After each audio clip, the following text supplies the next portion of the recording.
Ed, but this, like, adding to the hype of a match when you have a sick combo and a comeback, and there's a brutality at the end. Oh, perfect. Another row.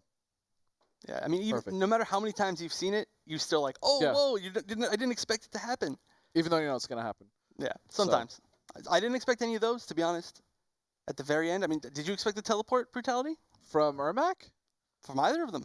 I expected the one from Ermac, but not the other ones. Not the other ones. They're cool. I like them. You're cool. Thank you. You're also very cool, buddy. I didn't mean that. Oh. I apologize. That's not very nice. I'm sad now. But, you know, great job to Beyond Toxin. He did beat a lot of good players this week, too. He did beat Slayer. Great. Yeah, and Slayer made it, shout-outs to him, making it quite far in the bracket. I believe his only match that he needed to win to get to top 8 was actually Toxin. Yep. So 9th. Yomi did very well this week. A lot of them in 9th place, but still not quite in top 8. They're still getting points. Yeah. They're still getting points, and they're still adjusting. I promise you guys, before the season is out, we will see at least 1, if not 2, maybe 3 Yomi in top 8. I can see it happening. Very possible. So shout-outs to that team as well. But right now, as far as Season 2 goes, Season 2's gamut is run by CR, hands down. With the addition of Dab. Dab's like the one guy that just kind of like, hey guys, like I'm not CR, but I'm here. Like, what's going on? I know. What is his sponsor? Is it Noble Gaming, I believe? I believe it is Noble Gaming now. He has moved up. Moving up in the world. Moving up in Good the for world. Dab. Very, very strong player.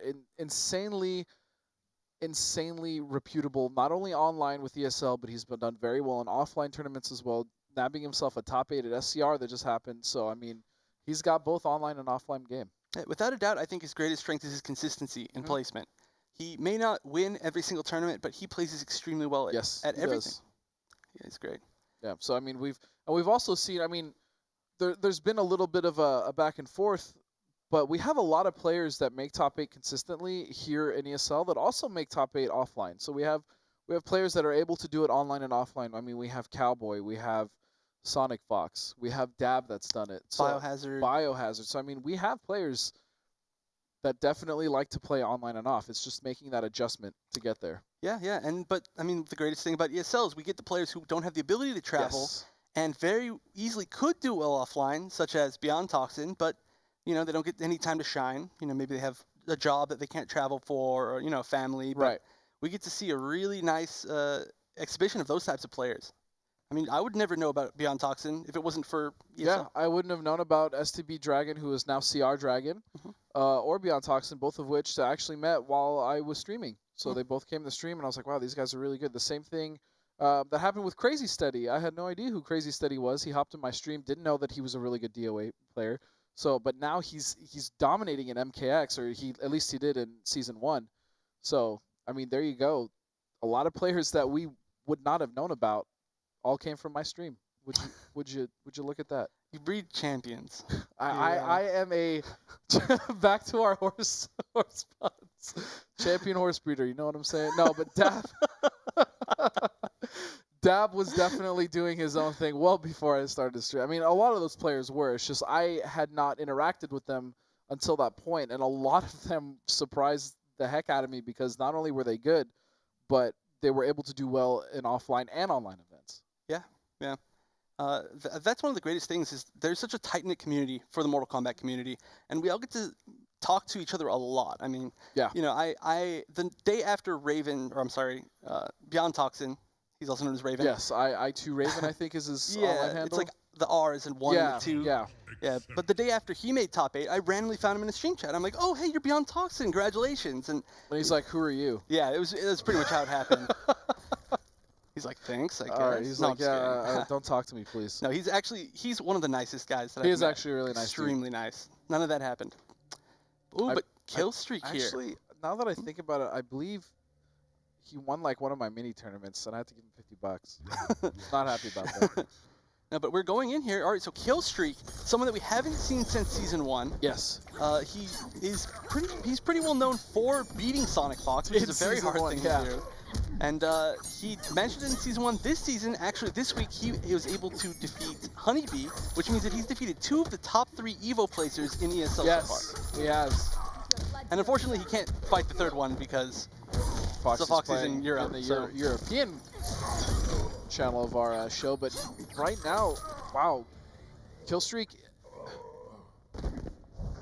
Yeah, Killstreak not able to get out of that pressure. There was a lot. I mean, he was even neutral ducking the projectile when it came back, but he wasn't poking back. It was almost like he was afraid to press buttons. But this is a great position reversal here. Of course, Sub-Zero, very potentially the strongest corner game in the entire game. It's Tarkat. absolutely obnoxious to be in the corner against Sub-Zero. That's putting it lightly. But of course, his opponent, which we haven't talked about too much, Kayy9, again, known for a lot of trash talk, but you know what? Showing that he can place consistently. This is his second week in a row in top 8. And interestingly enough, we're seeing him use Tanya this week, which I do know that he did use a bit of Tanya last week in brackets, but in the top 8, he only used Kung Lao. So maybe he just feels more comfortable with this matchup? But I mean, again, that just speaks to, yes, he does, you know, like to talk some smack, but to be honest, I mean, he's here again in top 8. Yeah. So obviously he's doing something right, and he is not a bad player at all. I mean, he's here again. Without a doubt, and getting some nice momentum in the 3rd round here. Oh, beautiful use of the clone. Now that was really ballsy by Killstreak. He just sat there and just neutral ducked and just waited. Oh, can he get the conversion into freeze? Oh, not quite. No, didn't have the clone. Now he has it active. He's got to be careful though, because the clone is in front of. Fine, he's good. Now also Tanya with an extremely good corner game in the Kobatutsu variation. Oh, interesting trade. It's actually good for Kayy9. Yep, he's going to create some space. As long as you have some space in the corner, it's way easier to get out. Oh, again, I really like the way Killstreak is using that clone. He's not just hiding behind, he's actually using it reactively. Yeah, almost like a parry. Yeah. And good stuff, Killstreak. Killstreak taking it pretty well, but that was a close match. Killstreak is another player that we kind of saw in Season 1, especially when the game was still early. Kind of doing well, but just using Sub-Zero's, I would say, talents to his advantage. But he's another player like Crawling Shadow that so far what I've seen is that he's gotten a lot better. And he actually has his own playstyle. And he's not just resting on Sub-Zero's laurels. He's a very smart player.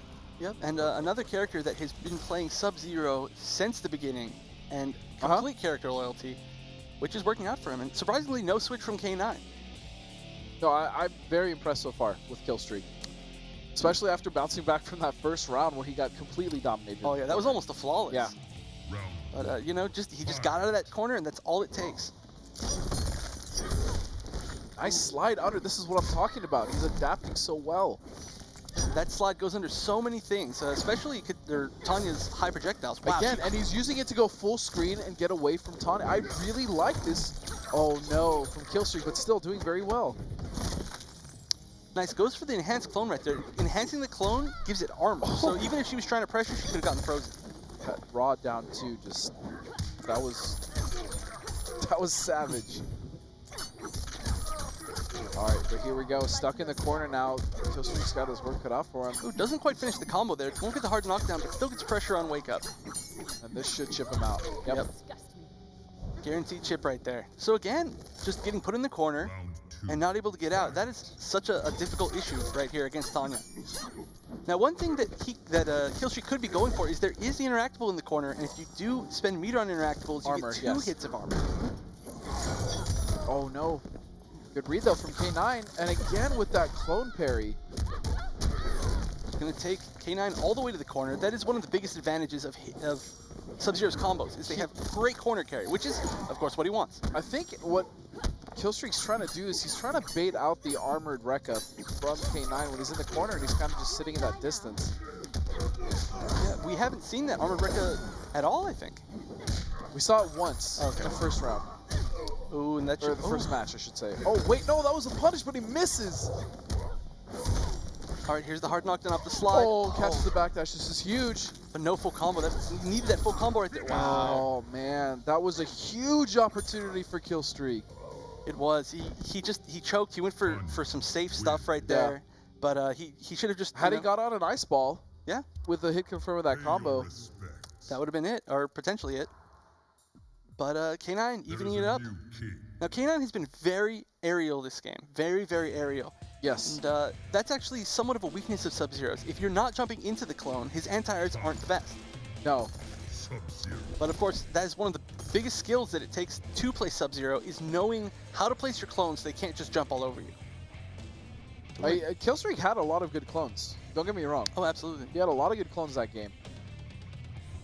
But I think, sorry to interrupt, but I think where he was struggling the most is actually when he had corner control, he kind of just let it sit there. He wasn't too aggressive. He wasn't trying to push the pace, and that allowed Kayy9 to get out. Yeah, he was respecting Tanya's really good armor, but she just never used it, which was a great choice by Kayy9. But Killstreak actually right now, you may have missed, is picking Cryomancer.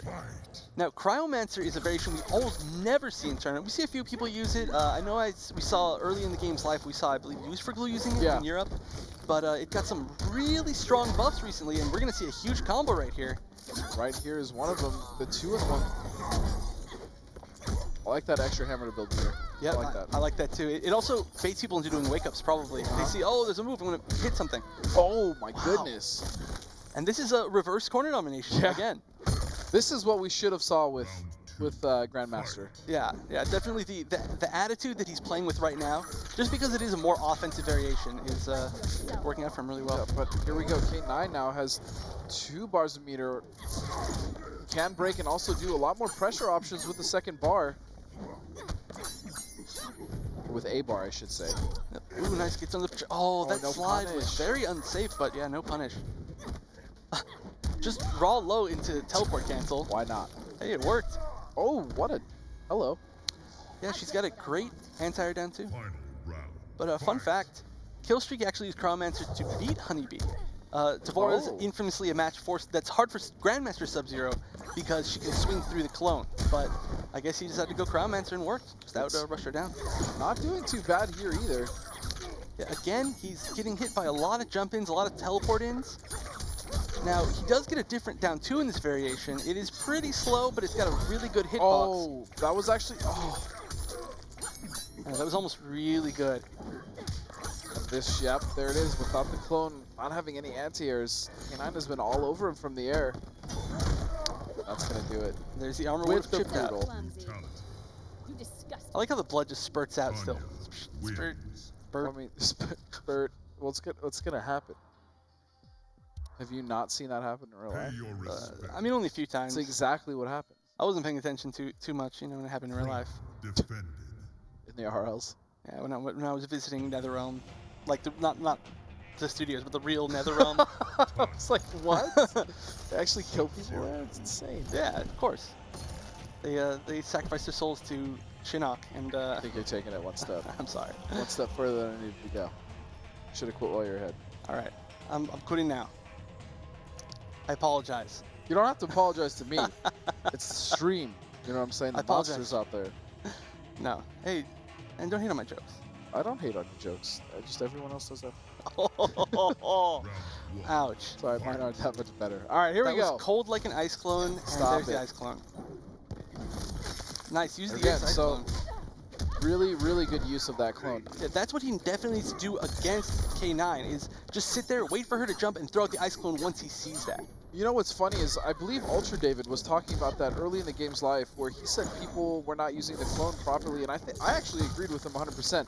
This is, I think, what he had in mind, using it almost as a parry instead of just to sit and hide behind it. Yeah, I mean, if you're already traveling at the clone, and then the clone comes out, there's no way for you to stop it. You know? So it is essentially like a parry, and it controls so much space, and it really puts like fear into your opponent of even trying to press buttons. But if they just throw it out nonchalantly from anywhere on the screen, you're like, okay, it's out. I know what his options are now. Exactly.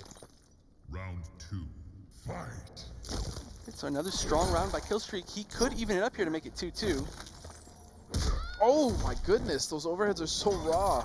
And they have so much range. Yeah. Oh, and he was already in the wrecker. There was no returning from that. Good choice to break there. He really didn't want to get put in that corner. That would have been very hard to get out of. Oh, nice. That's something off of it. Nice little low poke. But, oh, stance switch. That was interesting. Yeah, I'm not sure what he meant to do right there. I think he possibly hit that by accident. Nice. Slides to get out of the corner. That's actually a great option. Even though his anti-airs are weak, if you slide under them as they're jumping over you, you kind of just recreate the space. Yeah. Nice. Just doesn't get hit on block. Beautiful stuff. Little profiles himself. Oh no! Wow, he managed to jump out in between both hits of that string. I've never seen it before. That was interesting to both of us. Yeah. But a ballsy read by Kayy9 to just jump on wake up. Oh, what a down 2. And he actually tried to get the conversion off of it, which I believe would have been possible. All right, another break. Kayy9's invincible, so there are a lot of ways that Sub-Zero can punish it now. It used to be tough. Shout out to Tom Brady, made a lot of tech against Tanya. A lot of pressure we just saw from Tanya. And that's going to do it. All right, so Kayy9 able to take it over. Yep, so Kayy9, again, showing that he can play. Going completely with Tanya this time. And he's going to make it to at least top 4. Yeah, so again, making it to top 8 second week. Or, well, second time, not second week in a row. So it's stuff to him. Killstreak making it back from Season 1 to another top 8 or top 16, if you will. And definitely great play by him. He easily could have had that set, potentially. You know, could have gone either way. His corner game was great. His ice clone placements were great. Just like that. That was one of my favorite things that he did in the entire set, was he was willing to throw an ice clone and just crouch behind it when he was getting jumped at. A lot of people, they instinctively, they try to block, they try to move, but then they get caught by the jumping attack. But he just had faith that his ice clone was placed properly, and it paid out for him. Oh. So I think Killstreak could have gone either way, but Kayy9 doing a very good job getting the win for himself. But now we're moving on to a match that I am extremely excited for.